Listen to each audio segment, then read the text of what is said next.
Welcome, ladies and gentlemen, to the Connoisseur Conversations with R. Lange und Söhne. My name is Carl Norton, and I have the honor to host the upcoming 30 minutes, where we will focus on what it means to collect watches, especially those from R. Lange und Söhne. What does it mean to collect mesmerizing timepieces? How do some of the world's leading collectors get started? And what is on their wish list, especially when it comes to R. Lange und Söhne? And for this conversation, I have the honor to welcome the CEO of R. Lange und Söhne, Wilhelm Schmidt. Hi everybody. Good to see you. But the honor is actually with our two guests, because I'm paid for it. They do it for pleasure. Excellent. And connected to us via video call, I welcome Gary Getz from the United States of America and Alexandre Gautby from Switzerland. Welcome, gentlemen. It really is a great honor and pleasure to have you here in this conversation. Hello. Thank you. Thank you for the invitation. Pleasure to have you two, I have to say. Thanks again. Really appreciate it. So, shall we get the conversation started then?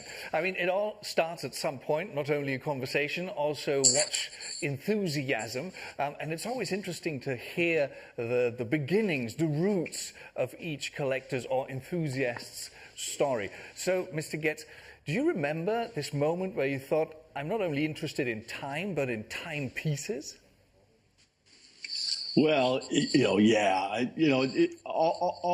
think all men's origin story is the same, right? Either my father had a watch or my grandfather had a watch, and my grandfather had a pocket watch that I still have, and that was a long, long time ago. I bought my first watch for myself 50 years ago this summer. I was very young, and but then things kind of in the 90s. I guess I got into it more. But I think maybe it's a bit of an odd thing to say, but people sometimes ask me, when did you decide you were a collector? And I thought about it, and I guess my observation is that you're not a collector till you've sold something to buy something else.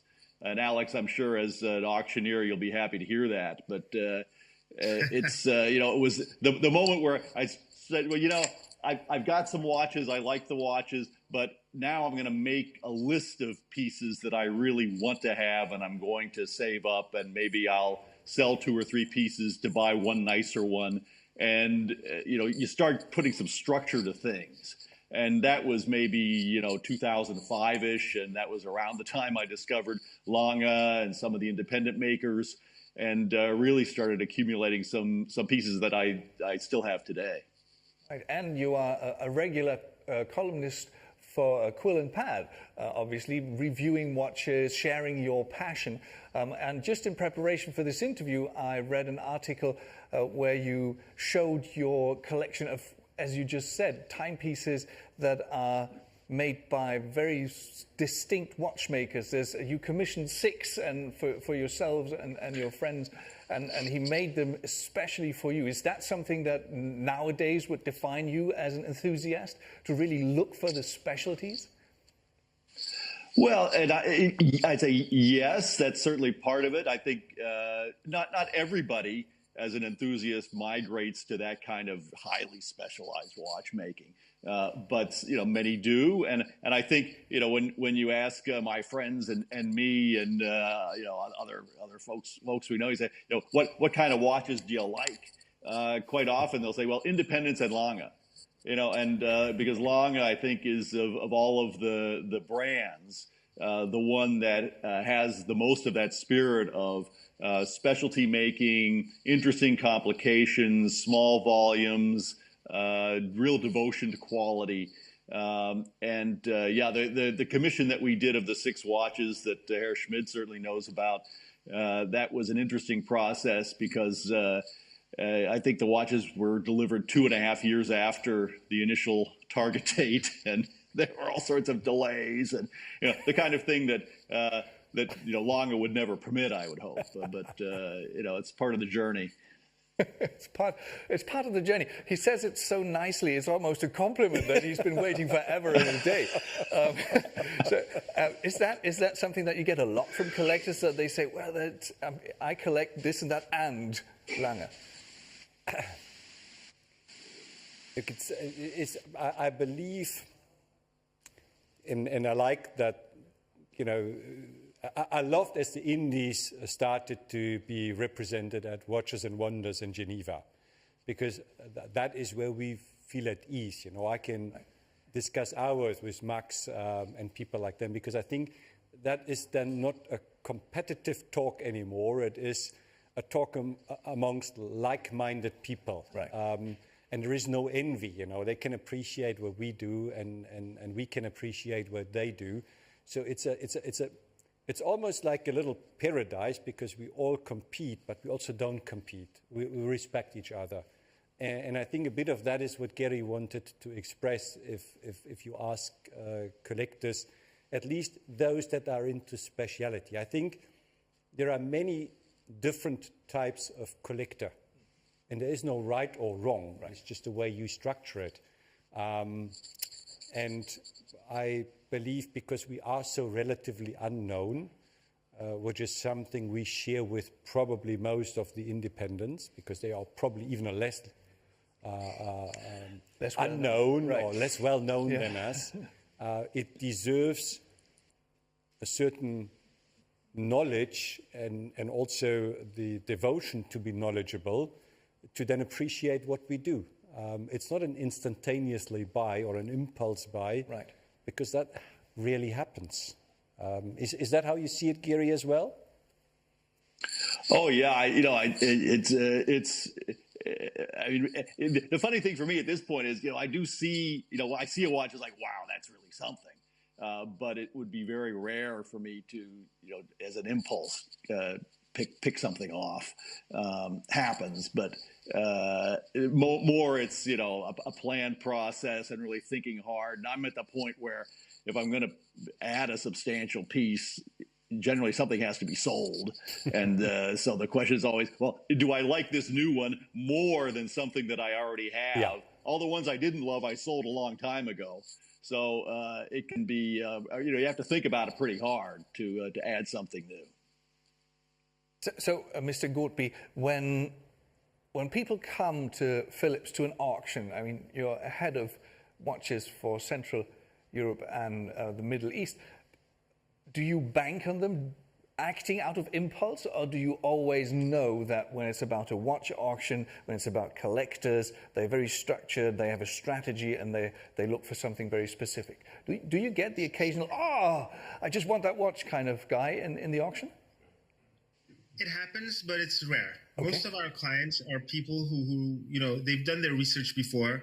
They come to us because they're looking for something that they can't find easily on the market, something that is so rare or it's sold out, or very difficult to obtain. So we most of our clients come to us because they're looking for something specific, or they see the catalog and they're like, great, this watch that I've been searching for a year, 2 years, 10 years, whatever, is finally there, and I can get it. But sometimes we do have clients, collectors, who, caught in the midst of their bidding frenzy, and who maybe have not won a few bids, a few watches, decide that they need to spend their money, and they go on a watch that they didn't know before, that they discovered in the catalog. They said, okay, this is definitely a watch I need and I want for my collection. Right. So sometimes we have some discoveries like that. Okay, but you do actually lead some kind of a double life, right? I mean, you're auctioning watches, but at the same time, you yourself are a collector or an enthusiast. Is it hard to tell the two apart when you're auctioning off watches? Does your heart beat with every watch that you show? Listen, I'm like a kid in a candy store every day. I used to have a whole different life before joining the watch world, and I joined watches out of passion. And believe me, every morning I am so happy to come to the office.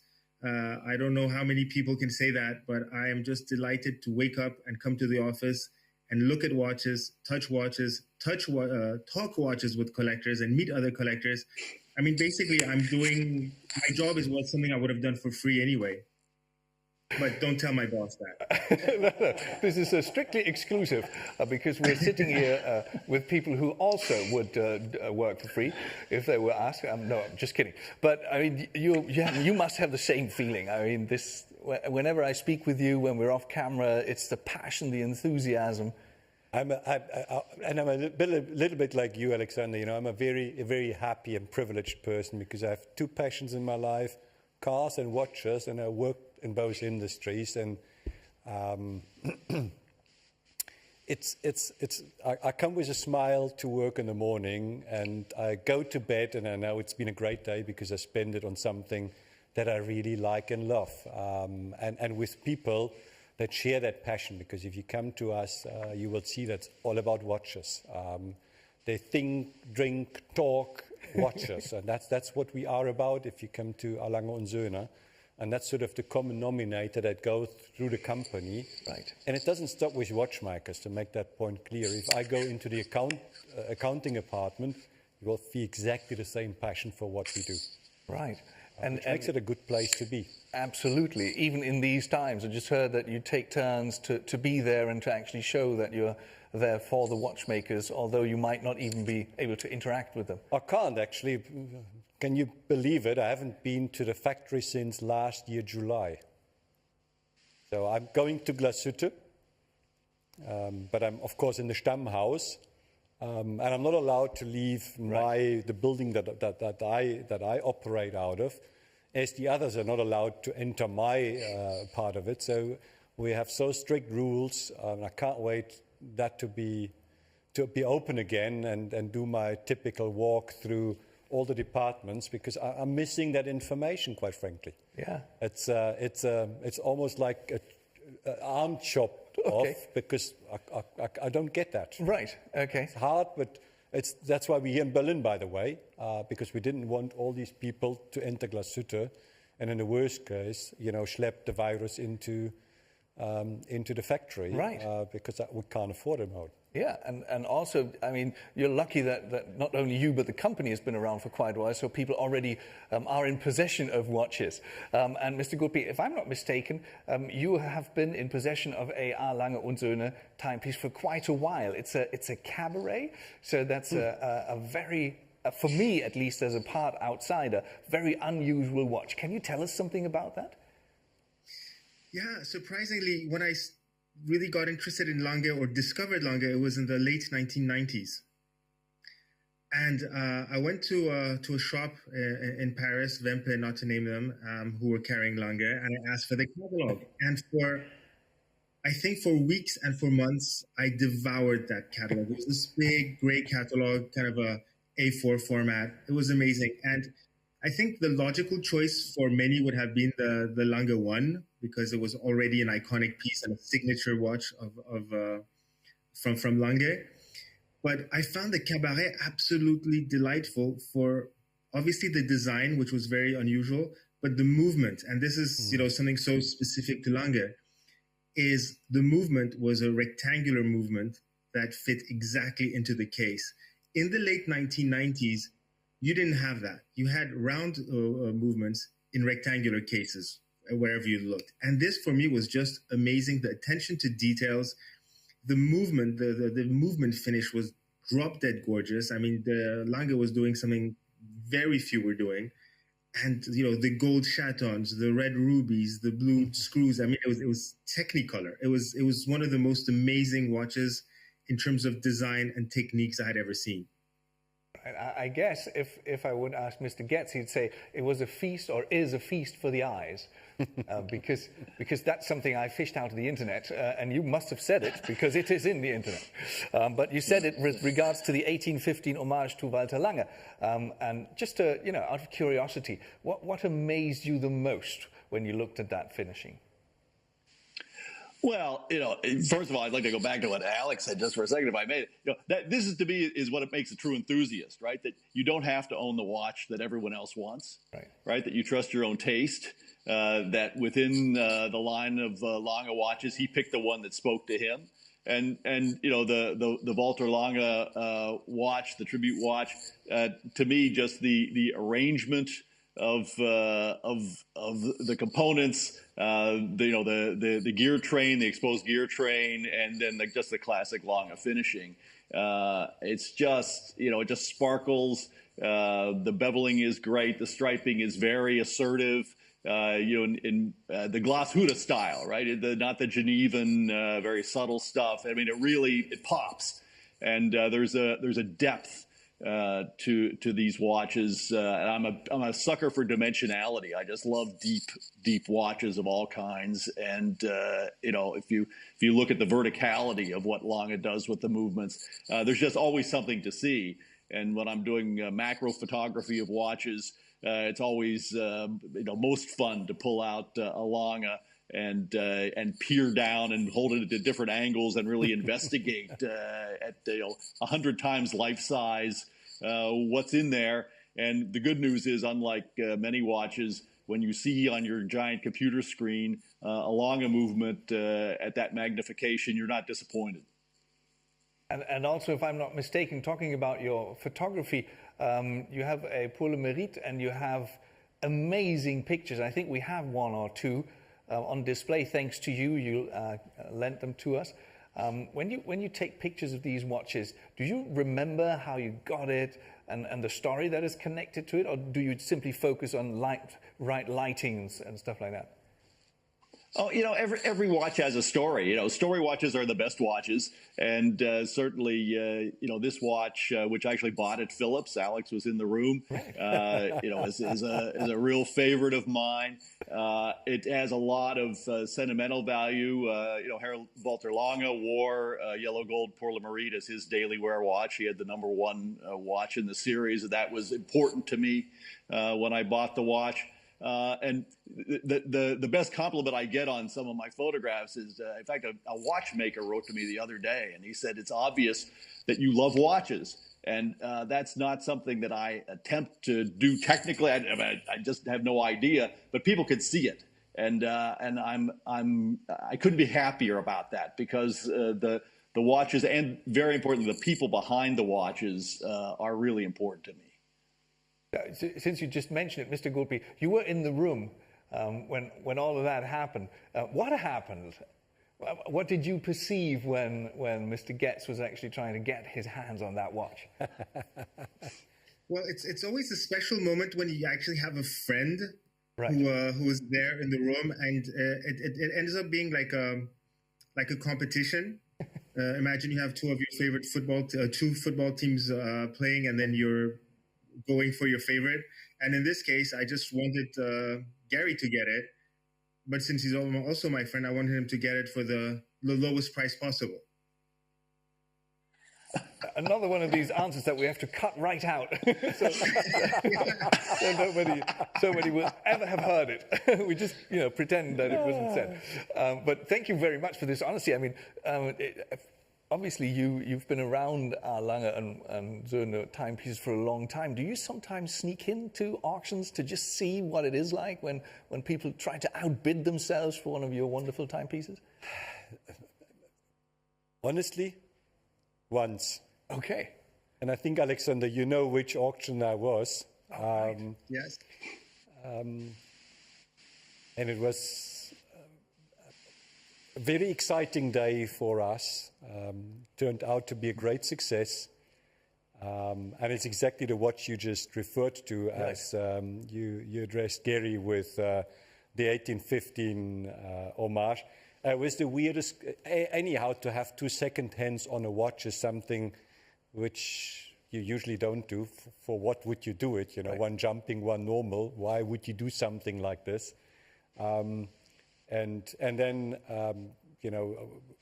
just to repeat the story a little bit, because I think that is very much our Lange und Söhne. We had a year time to develop that watch. because it was to commemorate Mr. Walter's passing away at the previous year SIHH.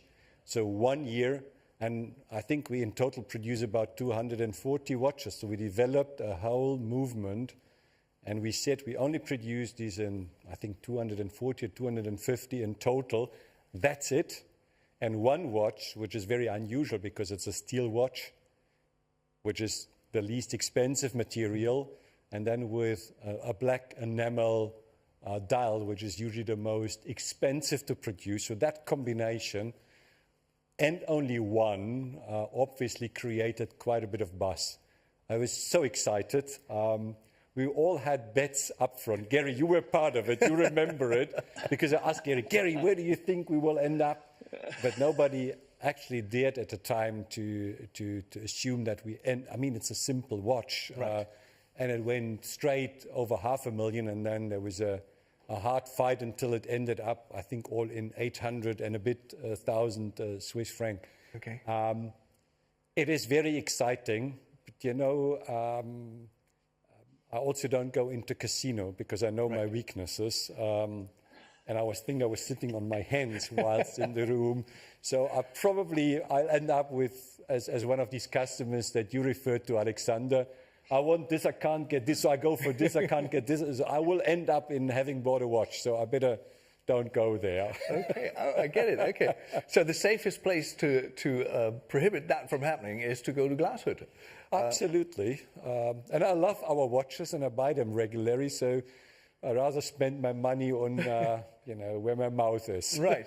And actually, Mr. Gopi, if I'm not mistaken, you were there as well. You took a trip, one of these collector trips, if I'm not mistaken, in 2001. What did that feel like? I mean, you knew the watches, you knew Mr. Schmidt, and maybe other collectors, and you talked about Lange und Söhne, and then suddenly you are there. Can you take us with you on that journey very swiftly? This was actually my very first time visiting not only Lange, but any watch manufacturer. This is close to 20 years ago. And as Gary was saying, it's really about the people. So we were there, and here you see us with, for a lot of your viewers will recognize William Messina in the middle. We both had hair at the time, and we're much thinner.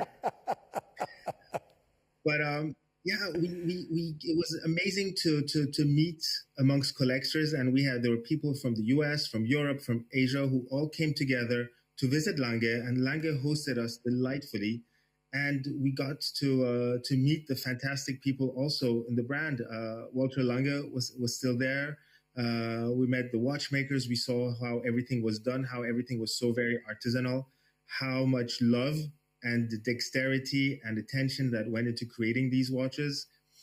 And from there on, some of the people I met at this trip have become friends, and others I always see with great pleasure when traveling, when Watches and Wonders or ex-SIHH still took place physically. It was really part of the calendar of the year where I was really looking forward to meeting and re-seeing again these old friends.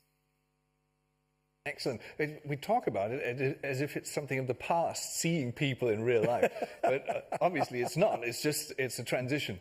But the transition makes for some really interesting setups, like the one that we have right now. We have you with us, sort of. I have you here in the studio, and we have a live audience.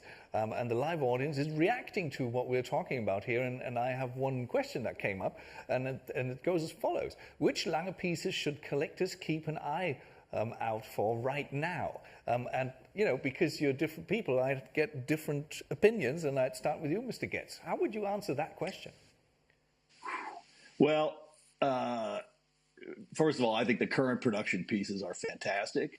I think, the brand new Lange 1 Perpetual with the pink dial is going to be a big winner with the collectors. I think of the more classic pieces, now we're seeing the earliest Lange revival pieces really finding their way.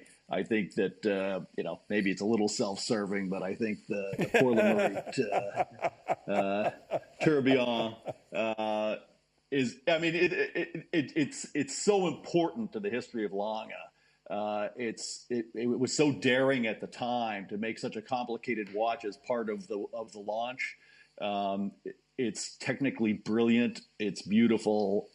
It's connected with both Herr Lange and Herr Blumlein. I don't know. I'd love your views on that, Alex. But I think that the Pour le Mérite, the original tourbillon, is a watch that will definitely stand the test of time. Okay, so since he just addressed you, what would you say? Would you agree? Would you add? Would you oppose?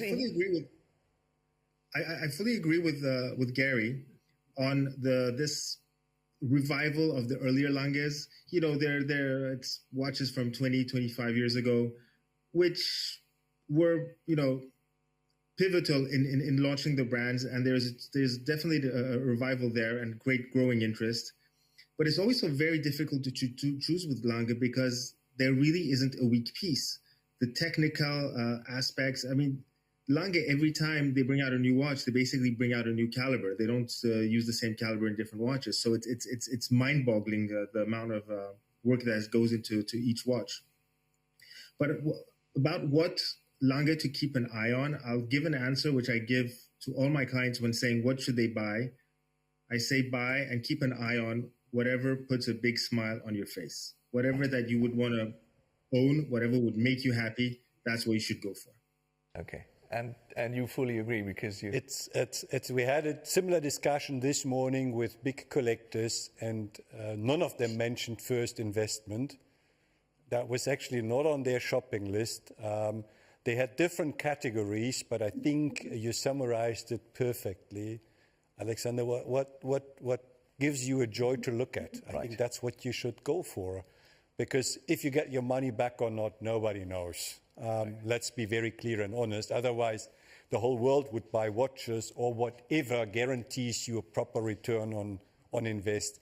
But what I know for sure is if you look at it, and you do that, at least I do that quite often, and every time you look at it, it gives you that 5 seconds of joy, sometimes in the days that may be not so joyful.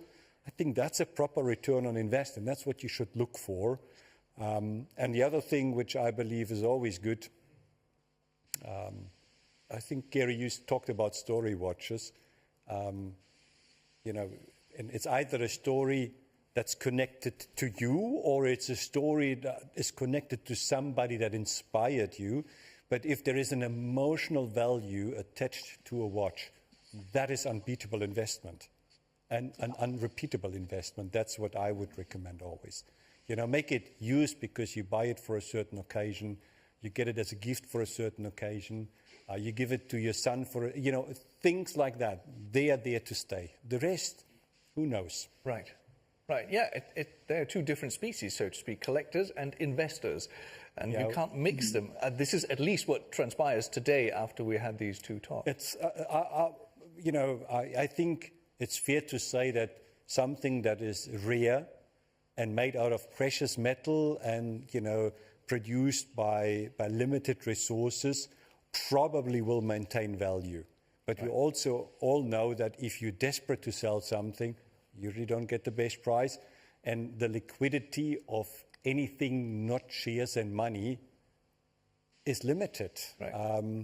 And what I like also, because people tend to forget that if we talk about vintage watches from Lange and Söhne, they can be maximum 26 years old. Which is interesting because, you know, we refer to vintage watches, usually watches built in the 60s and the 70s and the 80s. You know, if we talk about Paul Newman and all that, that happened a long, long time ago. That is, we didn't, you know, we were behind the Iron Curtain in those days. We didn't produce watches, at least not with Lange and Söhne of the quality.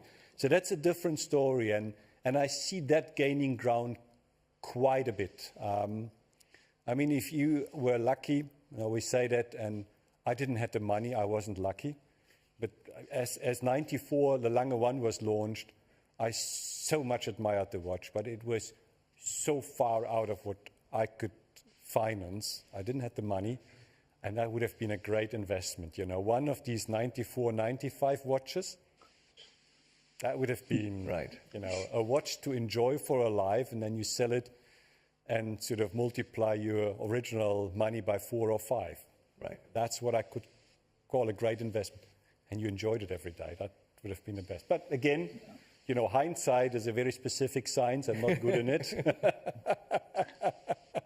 Excellent. So buy what you want and what you like. Yeah, and timing is something that I'm really terrible at, and which is not good to have at Watches and Wonders, because our time is up, and that is really awful, because we just started to have this conversation. So maybe just one last question to the three of you, so we round off this wonderful connoisseur conversation.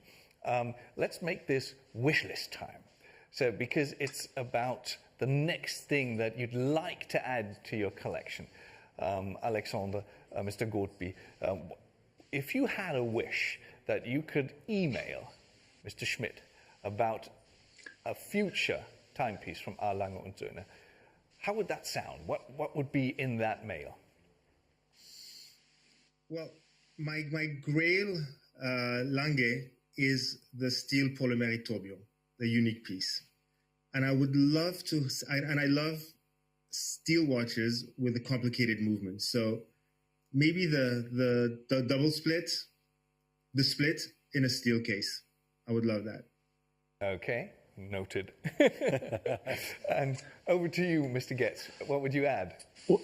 Oh, let's see. Well, I've got a couple. One, you know, we're not going to see, I don't think, but we'll drive Tony nuts. How about a double split with a date? That would be pretty nice, but thinner. Yeah, and on 2 hands. And then, yeah, exactly. You know, and then I'm hopeful that we're going to see additional watches in the Odysseus line, and you know, an Odysseus chronograph would be lovely. But I think the trick is not just to put a datograph in an Odysseus case. So, you know, but I think in terms of a really great, you know, daily wearer, that would be wonderful too. That's the great thing. We're recording this so we can play it back to Anthony de Haas, and we get you his reaction then. Obviously, I'm not going to ask you for the next one, but maybe the next car, the next idea that you might want to add to your collection of beautiful things that surround you. What would that be? I will not share, because in the worst case, my wife is listening, and then all my stories don't work, so I will not share with you. Some things are better left unsaid, but the things that you have said and the passion that you've shared, it was just wonderful. It was really, as I said at the beginning, a great honor and a great pleasure being here with you, virtually here with you in the studio, and I'm looking forward to the next conversation. But this one was just a great pleasure, and I can't thank you enough for taking the time to be here with us and with everyone who's logged on.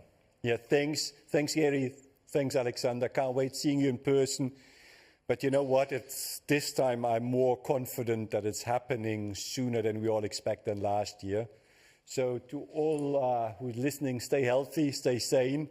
Enjoy watches and life, and soon we're going to see again and celebrate that it's all behind us. Thanks, Gary. Thanks, Alexander. Great. Thank you so much. That is the perfect final words. Stay sane and stay enthused by watches, and keep watching these Connoisseur Conversations by A. Lange und Söhne. I'm looking forward to seeing you again. Thank you very much. Have a great time. Cheers.